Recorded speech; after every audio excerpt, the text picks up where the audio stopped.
Hello everyone and welcome back to my channel The Ultimate Book Maniacs. I've already posted my predictions about Cersei. Let's see what might happen with her Mother of Dragons in season 7.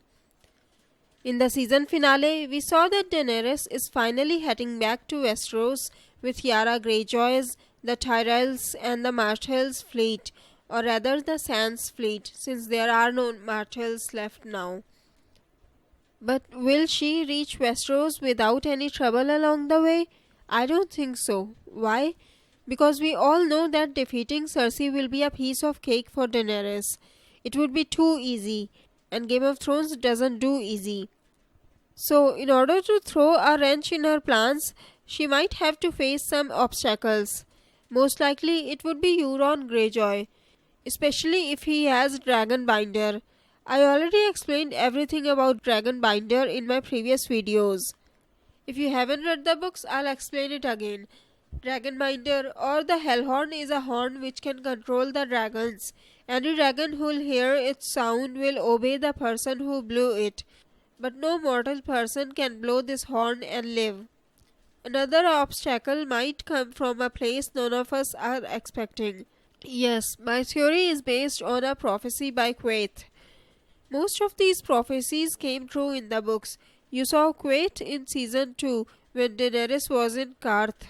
She warned Jorah that people will come looking for her dragons and will want to get them. So here's the prophecy from the books. No, hear me Daenerys Targaryen, the glass candles are burning. Soon comes the pale mare and after her the others. Kraken and Dark Flame, Lion and Griffin, the Sun's Son and the Mummer's Dragon. Trust none of them. Remember the Undying. Beware of the perfumed seneschal. Let's take a look at how this prophecy was fulfilled in the books, and then we'll see how it affected the show. In the books, glass candles came from Valyria. They are made of obsidian. They started burning after hundreds of years. Archmaester Marwyn told Sam that the sorcerers of the Freehold could see across the mountains, seas and deserts with one of these glass candles. They could enter a man's dream and give him visions, and speak to one another half a world apart, and talk to each other seated before their candles. He also implied that the citadel was behind the dragon's extinction. He said that the world they are building has no place for sorcery, prophecy or dragons. That's why they left Maester Aemon to waste his life on the wall, when by all rights he should have been made an Archmaester. The Pale Mare is a plague spread in Meereen and Astapor.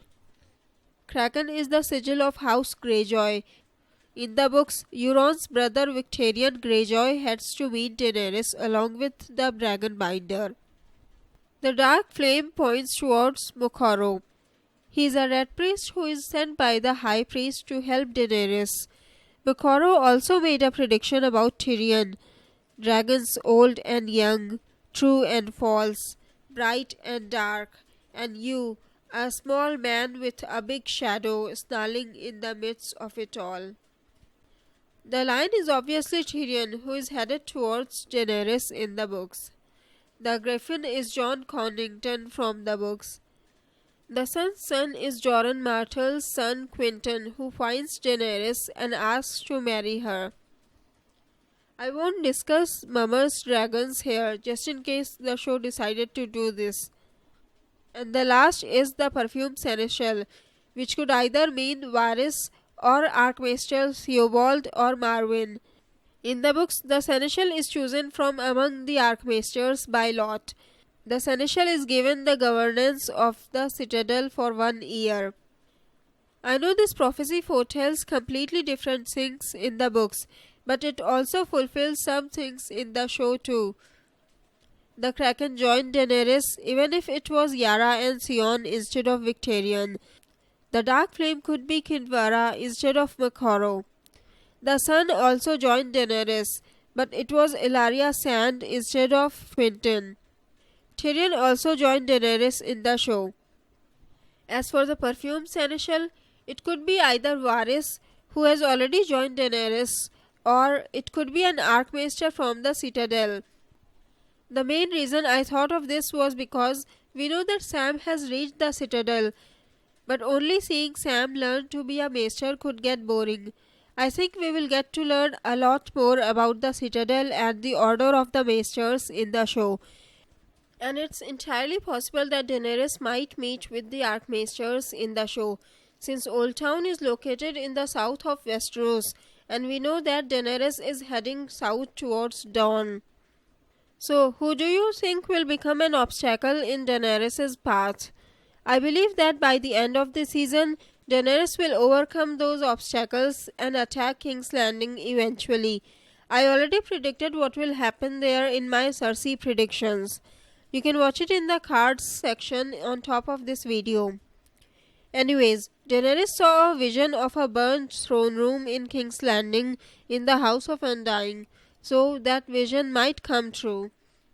The theory I would like to give a shout out to this time is by Sean Hilaki, who said that Cersei is outnumbered by the Targaryens, Dorne and Tyrells, and she will need an ally. And now that Daenerys has found the ships, Euron might need to change his plan, so Cersei might marry Euron to help her fight Daenerys. What do you think of these theories? Don't forget to tell us in the comments below. And you can also take the poll to tell us who you think will be the obstacle for Daenerys. I'll post my top 10 season 6 moments soon. What are your top 10 season 6 moments? Don't forget to tell us in the comments. If you like this video, please click on the like button below and subscribe to my channel. Have a good day. Bye bye.